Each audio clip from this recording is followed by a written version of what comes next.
네, 안녕하세요. 증권맨입니다. 오늘 코스피는 마이너스 0.05%, 보합 수준에서 마감했고요. 코스닥은 0.47% 상승 마감을 했습니다.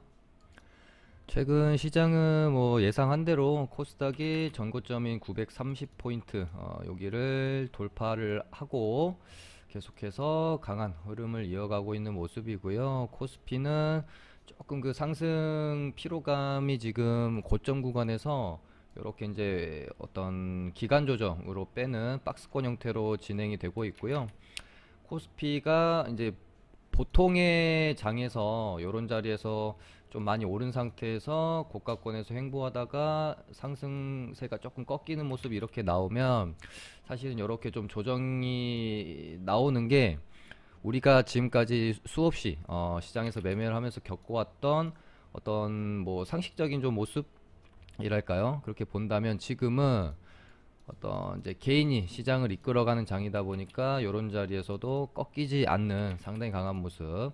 지금 11선 이탈할 것 같다가 말아 올리고 이탈할 것 같다가 말아 올리고 하면서 추세를 계속해서 유지를 해주고 있는 상황이죠. 이렇게 가다가 결국은 다시 한번 상방으로 돌리는 모습이 나올지도 모르겠다, 그런 생각이 듭니다. 아무튼 코스피는 종가상 11선을 조금 많이 이탈하게 되면 그때는 조금 조정을 대비해야 될지 모르겠고요. 코스닥은 이제 이 930포인트를 앞두고 조정 없이 이렇게 다이렉트로 돌파를 하지 않았고 여기서 한번 맞고 힘을 모은 다음에 지금 돌파 과정에 있기 때문에 충분히 상승 여력이 더 남아 있다라고 보여지고요. 어제 멘트 드린 것처럼 최근 시장이 그래도 괜찮다라고 느끼는 것은 11월 대형주 장세로 가면서 삼성전자, SK 하이닉스 비롯해가지고 코스닥 같은 경우에는 셀트리온 그룹주들이 좀 강한 모습을 계속 보이면서 뭔가 좀 소외감을 많이 느낄 수 있는 장이었다면 12월 첫째 주 지나서 한 둘째 주부터는 수급이 좀 장 전체적으로 영양분이 고르게 공급되는 듯한 그런 느낌이 듭니다. 우리 이제 개인 투자자들이 매매하시기에는 수익 내시기에는 지금 같은 장이 훨씬 좋죠. 그래서 대형주 쪽으로 수급이 쏠리게 되면은 지수만 올라가지 별로 먹을 거리가 없죠. 이 대형주들을 가지고 계신 분들 말고는 없기 때문에 특히나 단기적인 어떤 포지션으로 매매하고 투자하시는 분들 입장에서는 지금 장이 상당히 괜찮다 라고 생각하시면 될 것 같고요. 시장이 꺾이면 그때 가서 좀 리스크 관리하고 비중 조절하면 되지, 미리 너무 오른 거 아닌가 하면서 겁내면서 미리 지금 이 가고 있는 상승 추세를 못 먹고 관망할 필요는 없다고 생각을 해요. 그렇다면 오늘 시장 한번 살펴보겠습니다. 이제 윤석열 청장의 2개월 정직이 재가가 되면서 추미애 법무부 장관은 사의를 표명을 했죠. 애초에 그냥 이제 추 장관의 어떤 미션이라는 표현이 맞을지는 모르겠습니다만은 본인이 할 일이 다 했다라는 생각으로 이제 끝내고 이제 사의를 표명을 했고, 어찌됐건 윤 총장이 됐건 추 장관이 됐건 이 둘이, 그러니까 윤 총장이 사의를 표명을 해도 이게 곧 어떤 대선 출마에 대한 기대로 이어지는 거고, 추미애 장관도 마찬가지로 대선 출마에 대한 기대감으로 이어지면서 재료가 좀 될 수가 있죠. 다만 엊그저께인가요, 뉴스에서 윤석열 총장 같은 경우는 대선에 나가지 않겠다라는 그런 좀 기사가 좀 있었기 때문에 좀 앞으로 어떻게 될지 이쪽은 좀 지켜봐야 될 것 같고, 방송에서도 여러 번 멘트 드렸지만 한 번 해 먹고 이제 재료 소멸로 가는 과정에 그러니까 단기적으로는요, 다시 한번 윤석열 관련주들이 시세를 내려면 일단 좀 조정 구간 들어가서 시간이 지나야 됩니다. 그러고 나서 한 번 더 다시 파동을 만들어내야지. 한 거의 한 두 달 정도 동안 많이 시세를 냈기 때문에 윤석열 관련주들은 지금으로서는 아주 크게 메리트는 없다. 중간중간 반등은 있을 수 있겠지만 큰 어떤 파동을 만들기에는 너무 많이 올랐고 재료도 지금 때가 너무 많이 탔습니다. 반면에 추미애 테마가 오늘 조금 새롭게 형성되는 느낌이고요. 상한가를 막 들어간다거나 그러지 못했던 이유에 대해서 저는 어떤 시장에서 혹은 국민이 어떤 야권 후보 주자로서 윤석열에 대한 기대감이 엄청났던 것에 비해서 추미애 장관은 그 정도까지는 조금 아니지 않나 싶어요. 그래서 테마가 일단은 형성이 되긴 되었는데 막 그렇게 강하게 상한가를 간다거나 그러는 모습은 아니었지만, 그래도 우리가 점수를 조금 줄 수 있는 부분은 새롭게 형성이 되어졌다라는 겁니다. 만약에 요 테마들이 앞으로 시세를 낸다라고 하면 지금이 시세의 초입일 수도 있는 거죠. 물론 테마가 좀 약하게 형성이 되다가 죽어버릴 수도 있는 거지만, 혹시 그래서 앞으로 조금 혹시라도 어떻게 될지는 모르는 거잖아요.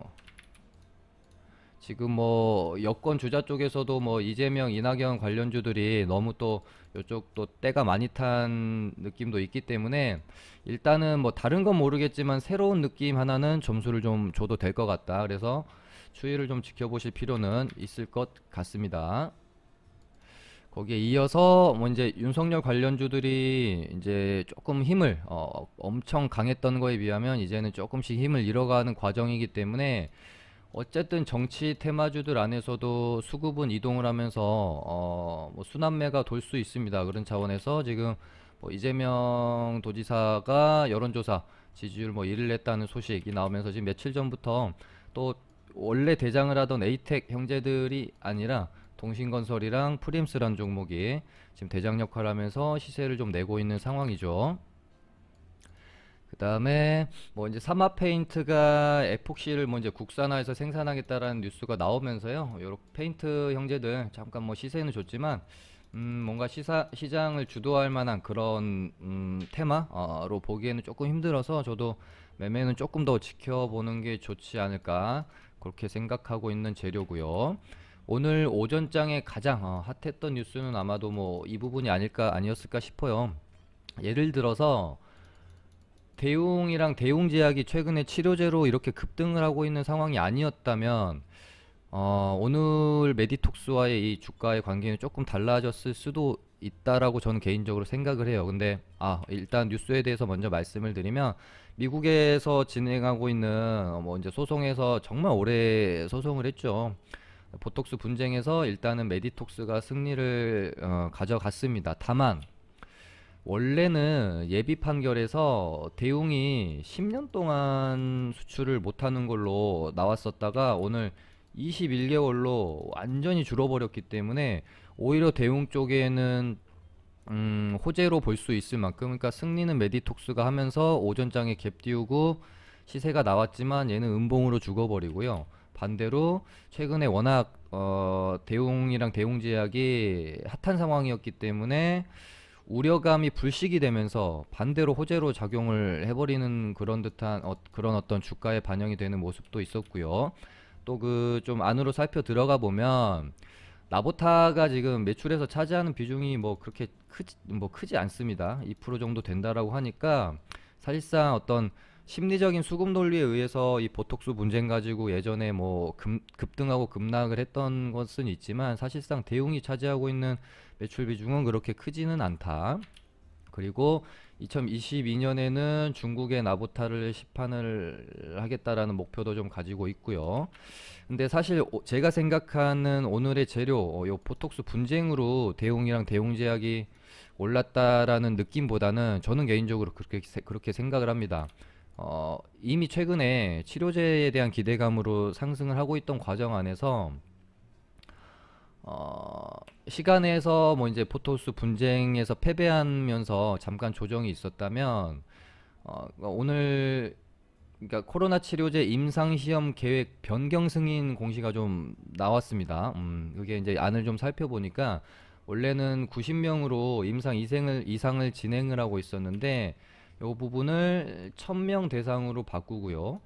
임상을 2상과 3상으로 병합해가지고 좀 하겠다라고 변경을 했고, 이 부분을 승인을 해줬기 때문에 뭐 명확하게 언제 3상을 끝내겠다라는 것은 없지만, 뭐 연말 혹은 내년 연초까지 해가지고 좀 마무리를 짓겠다라는 기사 정도는 있었어요. 그래서 저는 오히려 이 부분보다는 이게 주가에 오늘 급등에 반영이 많이 되어지지 않았나 그렇게 생각을 합니다. 그리고 또 보톡스 이 분쟁에 대한 재료 자체도 워낙 오랜 시간 시장에서 좀 많이 좀 노출되어 있고 때가 많이 탄 거기 때문에 뭐 메디톡스도 당연히 갭 띄우고 좀 유지하기보다는 음봉으로 좀 죽어버리는 모양새였고요. 그 다음에 비트코인이 전고점을 다시 돌파하면서 갱신을 했죠. 그래서 오늘 갭을 좀 많이 띄어서 시작을 했고, 하지만 약간 좀 음봉으로 그 시세는 유지하지 못하면서 죽어버리는 상태였고요. 그래서 비트코인 관련주들도 뭐 방송에서 멘트는 제가 많이 드렸지만 그냥 그러니까 비트코인의 시세에 따라서 이루어질 수밖에 없는 거고, 비트코인 시세가 보통은 저희가 이제 잠자고 있을 때 좀 시세가 좀 많이 움직이기 때문에 보유하고 있던 사람들이 비트코인이 올라가지고 그 다음날 갭이 뜨거나 오전장에 시세를 주면은 팔고, 약간 좀 요런 매매가 되어야지 오늘같이 비트코인이 전고점 돌파했다고 해서 갭 띄울 때 고가권에서 들어가는 그런 매매로 하기에는 조금 무리는 있어 보입니다. 그래서 뭔가 조용할 때 사서 비트코인이 가격이 갱신이 돼서 오를 때 팔고, 이런 식으로 좀 박자를 맞추셔야 될 테마가 아닌가 그렇게 보고 있고요. 그다음에 모더나 코로나 백신 미국 FDA 승인 기대감으로 뭐 어제랑 엊그제도 잠깐 엔투텍이 일단은 뭐 이제 대장으로 보여줬기 때문에 반등은 있었는데 그렇게 크게 이 재료로 와닿진 않았었거든요. 근데 AB 프로바이오가 오늘 뭐 이제 급등을 하면서 뭐 이제 이 재료에 대해서 재조명을 하긴 했지만, 사실은 뭐 이제 제가 느끼기에 시장이란 건 그래요. 코에 걸면 코걸이고 귀에 걸면 귀걸이죠. 어떤 뉴스가 나왔는데 이 뉴스가 사실은 정말 좋아요. 상한가 갈만한 뉴스예요. 그럼에도 불구하고 뭐 한 5% 오르다가 죽어버리는 경우도 있고요. 뭐 그냥 한 5, 6% 오르다가 죽을 만한 뉴스 아닌가라고 생각했지만, 얘가 막 20% 넘어가지고 상한가까지 들어가면 그때 가서 이 뉴스가 또 재조명 받는 거고요. 그래서 이 뉴스라는 것은 뉴스 자체로 주가를 뭐 급등락시키는 힘도 있지만, 뉴스가 나오고 나서 어떤 주가를 컨트롤하는 주체의 의지에 따라서 좀 반영이 되는 것도 저는 훨씬 크지 않나 그렇게 생각을 해요. 그래서 오늘 AB 프로바이오 같은 것도 보시면 고점 구간에서 많이 하락을 해서 하방 경직이 일어난 다음에 그냥 반등이 한 번쯤은 나올 만한 구간에서 이 뉴스가 다시 한번 조금 재료로서 쓰여진 게 아닌가 그렇게 생각이 들고, 사실은 뭐 어제나 엊그제 반등이 나와도 충분한 자리였지만 반등이 나오지 못했거나 좀 약했던 이유는 아무래도 코로나 관련주들이 어제 뭐 엊그제 이렇게는 좀 강했기 때문이지 않나, 저는 그렇게 생각을 합니다. 근데 오늘 또 이제 코로나 관련주들이 오늘은 또 이제 조정에 들어가는 모습을 보였기 때문에 그 타이밍을 보고 백신 관련주들이 좀 움직였다라고 저는 개인적으로 생각을 하고 있고요. 그 다음에 지금 코로나 장기화 때문에 의료 폐기물이 급증을 한다라는 뭐 뉴스 때문에 폐기물 관련주 KG ETS랑 KC 그린홀딩스, 뭐 코엔텍, 인선 ENT 이런 종목들이 시세를 좀 냈고요. 이제 이 종목들은 예전에 우리 그 여름에 태풍 많이 올 때 폐기물 관련주로 엮여가지고 잠깐 시세는 줬었지만, 이때 당시에 이 태풍이란 것은 그냥 잠깐 왔다가 지나가 버리는 재료이기 때문에 시세가 이어지지 못했다면, 요번에는 한번 눈여겨볼 필요는 있겠다 싶습니다. 재료 자체가 다르죠, 태풍이랑은. 그래서 한번 흐름이 어떻게 이어지는지 한번 볼 필요가 있을 것 같고요. 그 다음에 오늘 이제 화이자가 지금 백신을 운송을 하고 있는 가운데서 얘가 지금 마이너스 70도 정도를 유지하면서 이게 이제 초저온 운송이 되어져야 되는데 너무 낮아도 안 되고 높아도 안 되고 조금 사실은 좀 예민하죠. 그러다 보니까 다시 한번 백신 운송에 대한 콜드체인에 대한 어떤 그 니즈가 조금 시장의 재료로서 쓰이다가 뭐 그간 있었던 뭐 일신바이오나 뭐 태경케미칼 뭐 요런 이제 콜드체인 관련주들은 조금 뭐라 그럴까요? 대한과학도 그렇고요. 조금 때가 많이 탔고 시세도 워낙 좀 고점에 있어서 그런지 오늘 TK케미칼이 갑자기 SM 상선의 이제 최대주주거든요. 근데 SM 상선이 초저온 냉동 컨테이너를 20대를 보유를 하고 있는데요. 국내 해운사 중에서는 뭐 넘버원이라고 합니다.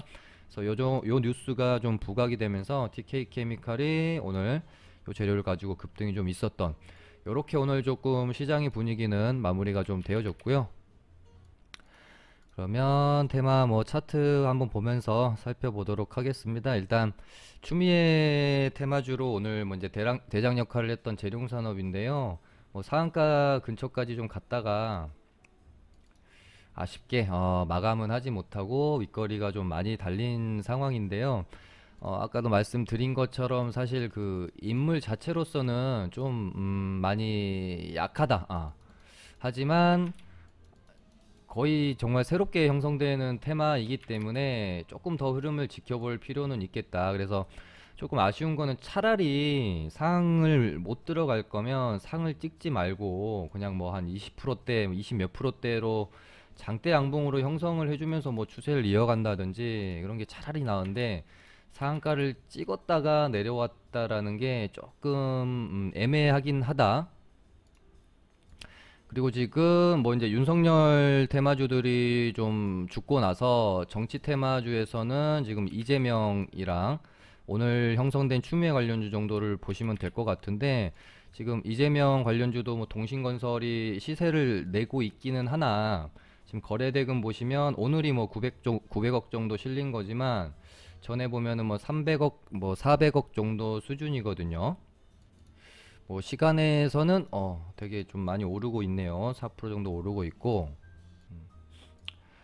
다만 좀 그 윤석열 테마주가 시장을 막 주도하면서 오르던 뭐 그런 느낌에 비하면 이재명이나 추미애 쪽은 조금 시장의 관심도가 좀 많이 약하긴 합니다. 그래서 올라갈 때 잘은 올라갈 수는 있으나 이런 조금 시장에 뭐 3, 400억, 900억 정도 터졌으면 뭐 소외라고 표현하기까지 뭐하지만 완전히 시장을 주도하는 느낌은 아니기 때문에 오를 땐 잘 오르다가 떨어질 때는 또 조금 힘없이 떨어질 수도 있는, 그리고 뭔가 우리가 재료에 대해서 아주 핫하게 기대할 수 있는 부분이 좀 없잖아요. 특히나 뭐 이제 이재명 관련주는 뭐 이미 지지율 2를 해서 지금 뭐 올라가 있는 상황이고, 그러다 보니까 뭔가 좀 제 개인적으로는 손이 좀 잘 안 간다, 그런 느낌은 좀 있는 것 같습니다. 그러니까 얘네들이 오르지 않을 거다라는 얘기를 말씀을 드리는 게 절대 아니에요. 시장에 뭐 우리가 뭐 시장 주도주를 매매해라, 뭐 대장주를 매매해라, 뭐 이런 부분들이 저는 이제 어떻게 생각하며 하냐면, 뭐 다른 뭐 예를 들어 이재명 테마주보다 뭐 지금 오르고 있는 뭐 치료제주들이나 뭐 코로나주들 이런 게 상승률이 더 높고 먹을 게 많다, 뭐 이런, 저는 이런 개념보다는 뭐 이제 그런 식으로 따지면 뭐 말도 안 되는 거래대금 막 몇십억짜리 잡주들이 막 상한가 연속으로 가고 이런 것들 되게 많잖아요. 근데 우리가 상승률에 대한 개념으로만 매매에 접근을 가지게 되면 차라리 뭐 거래대금 막 몇천억씩 터진 애들은 올라갈 때 조금 힘겨울 때도 있고, 그러니까 잡주들을 매매하는 게 맞죠. 근데 우리가 왜 주도주, 대장주를 매매해야 된다라고 그렇게도 좀 외치는 이유가 뭐냐면, 뭐 정말 여러 가지가 있거든요. 근데 여러분들이 익히 알고 있을 만한 내용들은 제가 생략을 하고, 저 개인적으로 뭐 좀 보통 분들이 많이 생각할 수 없는 요소를 하나 꼽자라고 하면, 주도주, 대장주를 해야 하는 이유. 정말 혹시라도 내가, 물론 이제 손절선을 다들 잡고 매매를 하시고 생각대로 되지 않으면 대응을 하고 그렇게들 이제 하시고 계시겠지만, 사람이 매매를 하다 보면 어느 순간 실수를 하기도 하고요. 조금 멘탈이 흔들리면서 손절을 못하게 되면서 물리는 경우가 발생을 합니다. 이것은 뭔가 좀 몇 개월 잘하다가 혹은 계속 잘하다가도 한 번씩 발생하는 실수들이거든요. 근데 주도주, 대장주를 웬만하면 매매를 하셔야 정말 실수로라도 물리는 경우에 빠져나올 수 있는 기회를 여러 번 준다라는 겁니다. 제가 정말 이렇게 오랫동안 매매를 해오면서 느꼈던 바 중에 하나인 것 같아요. 물론 주도주였음에도 불구하고 빠져나올 기회 없이 말도 안 되게 이렇게 죽어버리는 종목도 많아요. 근데 이것조차 테마를 형성하면서, 근데 이 테마가 시장의 주도 테마인 경우, 그리고 또 이 주도 테마 안에서 내가 또 대장주, 주도주, 대장주를 매매했을 때 정말 웬만하면 내가 좀 실수를 해서 좀 비중 조절을 잘못했거나 손절선 넘어가서 물리더라도 빠져나올 빠져나올 기회들을 꼭 한두 번씩은 주고 떨어집니다. 근데 예를 들면은, 그러니까 그 하루 정도 시장을 주도 했을 수는 있지만, 그게 개별 호재로 갔던 뭐 개별 종목이라든지, 혹은 뭐 당연히 이런 종목들도 아니고 방금 말씀드렸던 막 거래대금 뭐 500억도 안 터지고 뭐 100억대 터지면서 막 급등했던 종목들, 올라갈 땐 잘 올라갈 수 있지만 이런 종목들은 내가 혹여나 실수해가지고 물렸을 때 정말 영원히 빠져나올 기회를 주지 않는 경우도 있다라는 거죠. 그래서 저는 웬만하면 시장 참여자들이 모두가 관심을 가지고 있는 그런 어떤 테마, 대장 테마에 뭐 대장주들을 위주로만 좀 우리가 트레이딩을 하고 단기 수익 매매를 하고 하시면, 혹시 조금 매매가 어긋나서 물려도 꼭 빠져나올 기회들은 한 번씩 준다. 이렇게 좀 말씀을 드리고 싶어서 제가 뭐 이재명 관련주든 추미애 관련주든 설명을 드리면서 이 종목이 뭐 올라가지 않을 이런 개념이 아니라고 좀 생각을 하시면 좋을 것 같아요. 물론 추후 더 상승할 가능성도 있을 거고 하지만, 우리가 뭔가 적극적으로 비중 베팅도 할 수 있을 만한 그런 테마랑 그런 어떤 뭐 종목 인지와 아닌지를 좀 구분하면서 하시면 어떨까 싶습니다. 뭐 이재명 테마 정도는 뭐 비중 베팅까지는 조금 싫기는, 그래도 매매는 해볼 만할 수 있겠죠. 동신건설, 프리엠스 최근의 흐름이 상당히 좋고요. 뭐 에이텍이랑 에이텍 TM도 상승 후에 어떤 수렴의 과정에서 여기서 뭐 혹시 고개를 이렇게 든다라고 하면 한 번 정도는 더 시세가 나올 수 있다 라고 생각은 하면서 저도 지켜는 보고 있지만, 어찌됐건 지금은 동신건설이랑 프리엠스가 대장이기 때문에 이쪽으로 좀 더 초점을 맞추고 있는 상황이고요. 추미애 관련주 같은 경우는 조금 더 흐름이, 얘가 상 갔다가 윗골이 달고 이렇게 무너져 버렸으면 이런 식으로 또 혹시 무너져 버릴지도 모르기 때문에, 무너지지 않고 이런 모습으로 조금 유지되는 모습 확인하면서 추가 상승에 대한 흐름을 추적해 보는 게 좋을 것 같다라는 생각을 하고 있습니다. 그 다음에 뭐 아까도 언급 드린 것처럼 대웅이랑 뭐 대웅제약은 뭐 이제 제 개인적으로는 보톡스 관련된 재료는 이제는 뭐 별로 이제 의미 없다라고 보고요. 얘네는 앞으로 계속해서 치료제 기대감으로 시세를 이끌어갈 가능성이 높고, 항상 말씀드리지만 이런 식으로 기대감이 남아있는 어떤 재료에 대한 일정이 좀 넉넉히 남아있는 이런 종목들 위주로 매매를 해주시는 게 좋죠. 최근에 뭐 이제 현대바이오랑 같이 이제 치료제 테마 쪽에서는 뭐 이제 가장 강한 모습 보이고 있는 모습이고요. 현대바이오는 이제는 야, 이건 뭐 이제 매매를 하기가 조금 어렵겠죠. 요 윗구간으로 추격 매수할 자리는 아닌 것 같고요. 더 올라가는 것은 이제 뭐 내 것이 아니다라고 생각하거나, 이미 지금 보유하고 계신 분들이 매도 심리가 극도로 우위에 있을 수밖에 없는 이제 가격대가 오기 때문에, 이제 올라가면 어쩔 수 없는 거고, 큰 조정을 좀, 그러니까 하루 이틀 조정 가지고는 좀 안 될 것 같고요. 올라간 폭이 너무 가파르기 때문에 하루 이틀 크게 좀 조정이 떨어질 때까지 기다리는 게 좋을 거라고 생각을 좀 하고 있고, 대웅도 제가 뭐 어저께 말씀드렸었죠. 좋은 뭐 조정의 구간으로 좀 보여진다. 그래서 한 요 정도 가격대는 충분히 매매를 해볼 만하다고 좀 언급드렸었는데, 좋은 반등이 좀 나왔고요. 얘도 요렇게 다시 한번, 그러니까 항상 저는 전고점을 넘어주는 봉들을 참 좋아하거든요. 얘도 뭐 이제 상한가를 지금 시간에서 뭐 아까도 동시호가에 어렵게 좀 들어간 듯 하다가 시간에서 지금 잠군에 만회하고 있네요.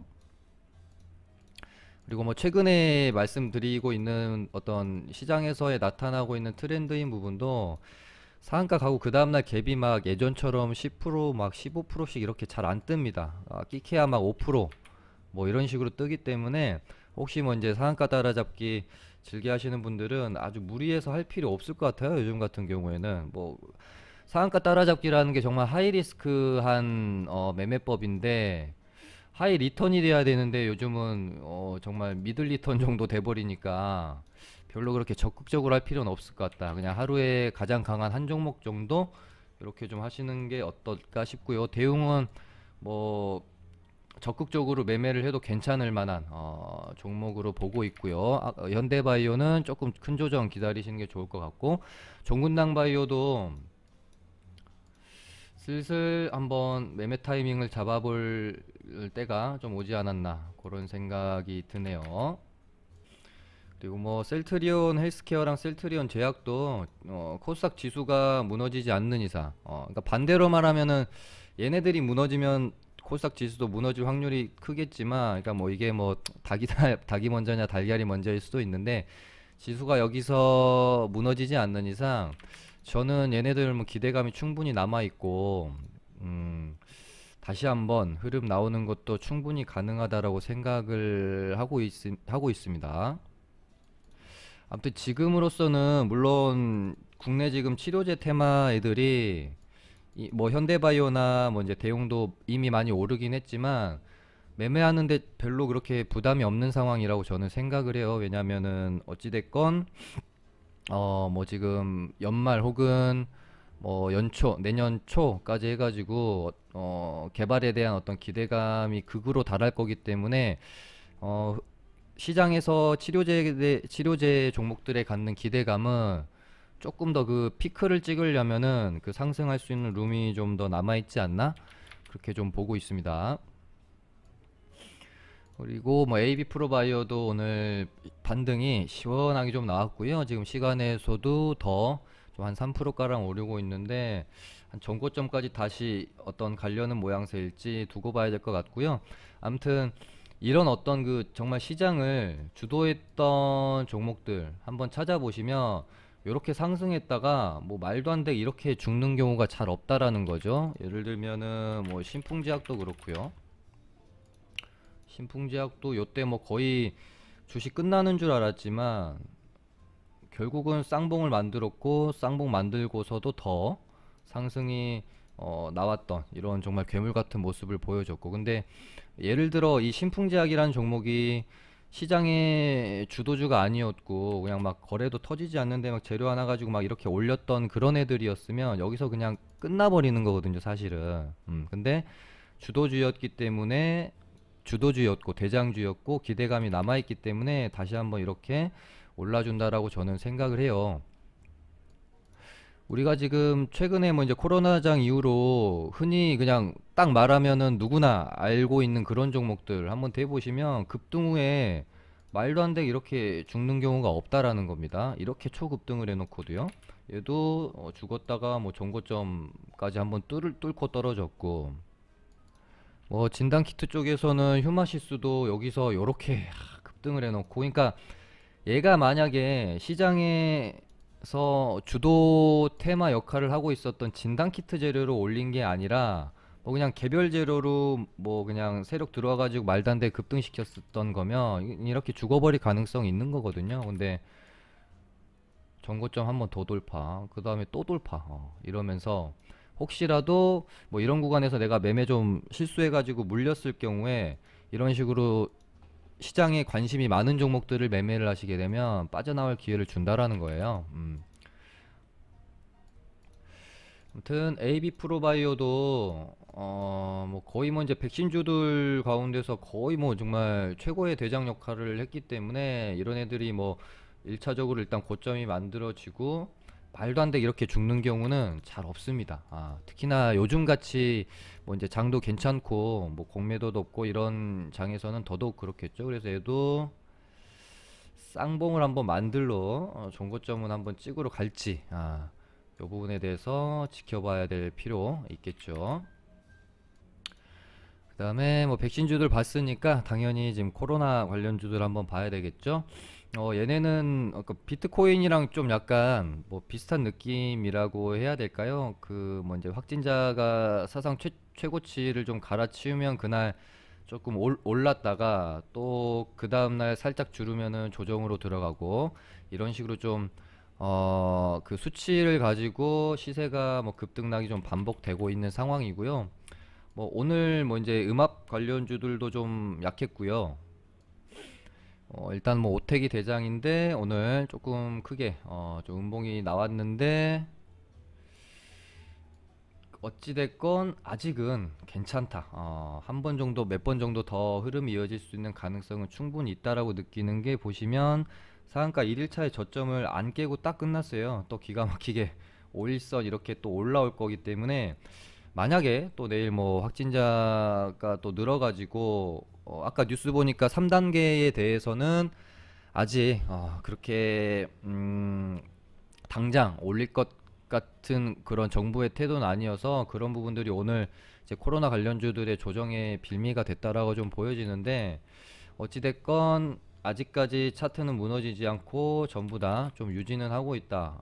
지금 2등주 정도로 보고 있는 SY도 보시면 기준봉 뽑고 박스권 안에서 일단 놀고 있죠. 이 안에서의 급등락은 사실 그렇게 크게 의미가 없어요. 이 박스권을 이탈하는 흐름이 나오거나 돌파하는 흐름이 나오거나 해야 그게 의미를 가지는 거죠. 얘도 박스권으로 흐르고 있고 3등주 같은 경우는 GH 신소재인데 얘 같은 경우에는 좀 흐름이 내일이 좀 중요할 것 같습니다. 내일은 조금 이렇게 상방으로 틀어주는 모습이 나와야 될 것 같은데 여기서 톡 하고 떨궈 버리면 뭐 21선 잠깐 이탈하더라도요 10,000원 정도, 10,000원이라는 굉장히 의미 있는 가격대가 있기 때문에 뭐또 이탈했다가 또 모르잖아요. 또 나중에 정말 심각해져서 상황이 안 좋아져서 뭐 3단계를 가게 되면 그때 가서 코로나주들은 거의 정말 폭발할 수도 있는 거기 때문에 그 시세가요. 다만 최근에 어떤 흐름이 음, 조금씩 그 힘이 살짝씩 그 약해진다라는 느낌은 지울 수는 없는 것 같아요. 물론 엊그제 또 그러니까 상한가 가고 이렇게 되면은 또 다르게 생각이 들긴 하지만 아무튼 조금씩 그 재료 소멸에 대한 염두는 해둬야 되지 않나 하는 생각으로 지속적으로 아무튼 저는 방송을 통해서 좀 말씀을 드리고 있는 상황이네요. 뭐 재택주들도 그냥 뭐 나올 수 있는 하루 이틀의 조정 구간이라고 보면 되기 때문에 아직 뭐 죽었다고 보기는 좀 힘들죠. 식품주들도 그냥 조정이라고 보시면 될 것 같고 그리고 산소호흡기 쪽으로 한 번 정도 들어올릴 땐 되지 않았나 싶은데 영 반응이 없네요 라고 한번 언급드린 적 있는데 오늘 CU 메디칼이 한 15% 정도 반등 나왔다가 죽네요. 근데 얘네는 조금 그 테마 자체가 약해서 너무 이렇게 적극적으로 보실 필요는 없을 것 같고 그냥 기준봉 세울 때까지 기다리는 게 좋겠죠. 아무튼 오늘은 이렇게 해서 마쳐보도록 하겠습니다. 감사합니다.